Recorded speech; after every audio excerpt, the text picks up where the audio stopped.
সেদিন কিভাবে বেঁচে ফিরেছি তা একমাত্র আল্লাহ ভালো জানেন। এবার আসল কথায় আসি। ঘটনাটি ঘটে 50 বছরের পুরনো স্কুলটা বন্ধ করে অন্য আরেকটা জায়গাতে নতুন স্কুল বানানো হয়। সেখানে বিশেষ কারণবশত স্কুলের নামটা বলতে পারছি না। লিসেনারদের বোঝার জন্য বলে রাখা ভালো যে আমাদের বাড়ি থেকে 5 কিলোমিটার দূরে একটা বড় কোম্পানির আন্ডারে স্কুলটি নির্মিত। কারণ স্কুলটাকে কোম্পানি চালাতো, কোনো সরকারি স্কুল না। সেখানে বড় বড় অফিসারদের বাচ্চাদের পড়ানো হতো। আগের স্কুলটা অনেক পুরনো হওয়াতে আর ওই কোম্পানিটা পুরনো হওয়ার কারণে নতুন কোম্পানি এবং নতুন স্কুল বানানো হয়। সমস্যা হয় নতুন স্কুলটাকে নিয়ে। আমার মনে হয় নতুন ফ্যাক্টরি বানানো হয় এবং সেই সাথে স্কুল বানানো হয়, সেটা আপনি বোঝাতে চেয়েছেন। যাই হোক, আবার পড়ছে আপনি যেভাবে লিখেছেন। পুরনো স্কুলটার জায়গাতে যেখানে ছিল সেখানেই আছে, আর নতুন স্কুলটাকে সরিয়ে একটা বড় মাঠের পাশে বানানো হয়। স্কুলটা ছিল ত্রিভুজ চতুর্ভুজের মতো। পুরো স্কুলের চারপাশ একদম রুম দিয়ে ঘেরা। স্কুলে ঢুকতে হলে 2টা গেট দিয়ে ঢুকতে হয়। সহজ ভাষায় বলতে গেলে 4টা ইট চারপাশে রাখলে যেমন হবে, চারপাশের দেয়াল, মাঝখানে ফাঁকা জায়গাটাও সেরকম, ঠিক স্কুলটা ওই রকম। বলতে রাখা ভালো, আমি এই কোম্পানিতে সিকিউরিটি পদে চাকরি করতাম। আমার ডিউটির টাইম ছিল রাত 9টা থেকে সকাল 6টা পর্যন্ত। প্রতিদিন সাইকেল চালিয়ে কাজে যেতাম।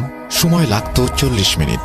আমাদের সিকিউরিটি অফিস ছিল ওই পুরনো স্কুলটার মাঝে, কারণ পুরনো স্কুলটা ব্যবহার হয় না বলে আমাদের সিকিউরিটি কোম্পানিকে দেয়া হয়েছিল। প্রতিদিন আমাদের সবার আগে অফিসে যেতে হয়। সেখান থেকে ডিউটি ভাগ করে দেয়, কে কোন জায়গায় ডিউটি করবে। এইবার আসল ঘটনায় আসা যাক।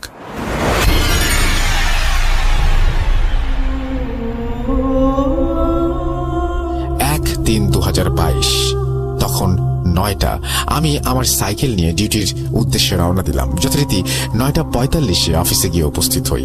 সবাইকে সবার ডিউটির জায়গা বলে দেওয়া হচ্ছে। একে একে সবার ডিউটি বলে দেবার পর আমি রয়ে গেলাম। আমায় অফিসের স্যার ডেকে বললেন, কোম্পানি থেকে অর্ডার এসেছে নতুন স্কুলে আজকে আমাকে পাহারা দেবার জন্য, কারণ স্কুলে অনেক কম্পিউটার এসেছে, সেগুলো দেখে রাখতে হবে। আমি বললাম, স্যার স্কুলটা তো একদম চতুর্ভুজের মতো, 4 কোণা বিশিষ্ট। সেই স্কুলে ডিউটি করতে হলে স্কুলের গেটের ভেতরে করতে হবে। স্যার বললেন, তাই তোমায় চাবি দিচ্ছি গেটের, তুমি সকালে আবার জমা দিয়ে যাবে। আমি জি স্যার বলে চাবিটা হাতে নিয়ে অফিস থেকে বের হয়ে স্কুলটার গেটের সামনে গিয়ে দাঁড়ালাম। চাবি দিয়ে গেট খুলে ভেতরে ঢুকে আবার গেটটা ভেতর থেকে তালা মেরে চাবিটা পকেটে রেখে স্কুলের একপাশে গিয়ে বসলাম। একপাশে বসে নিজের মনে ভাবতে লাগলাম, কি ভাগ্য আমার, আজকে প্রথম বলা হলো স্কুলে সিকিউরিটি দেবার জন্য, আর সেই সিকিউরিটিটাই হলাম আমি।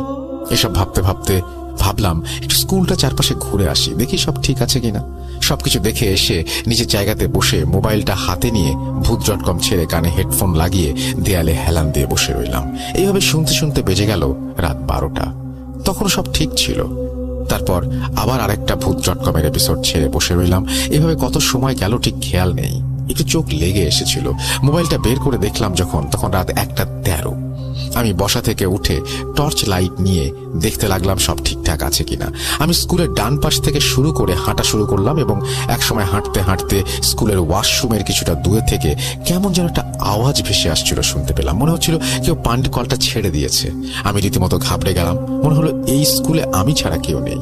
আমি নিজের হাতে গেটে তালা মেরে এসেছি, আর যদি এখানে কেউ থাকতো তাহলে আরো 2 বার ওই ওয়াশরুমের সামনে দিয়ে গেলাম, কই কোনো আওয়াজ তো শুনতে পেলাম না। এসব ভেবে ভেবে মনে মনে বললাম, সাহস নিয়ে যা হবার হবে, আগে দেখি ভেতরে কে।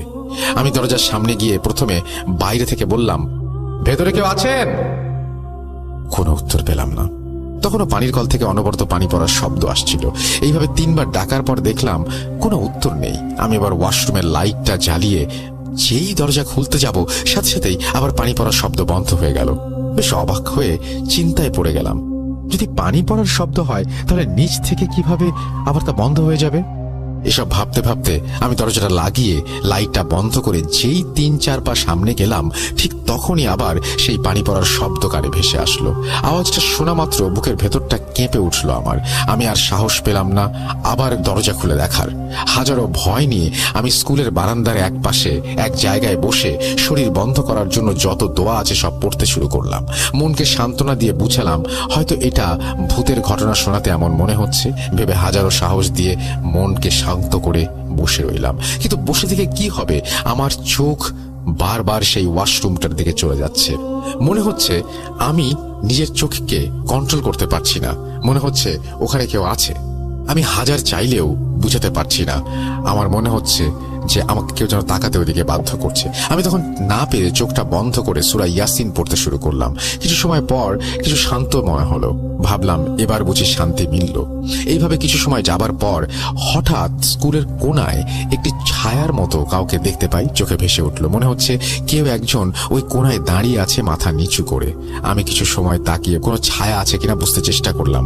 বেশ কিছু সময় তাকানোর পর কি ভেবে আমি আমার হাতের টর্চ লাইটটা দিয়ে যেই লাইট মারলাম, হয়তো এমনটা কখনো আশা করিনি, আমি দেখলাম একটা মেয়েও না, বলতে গেলে মেয়ের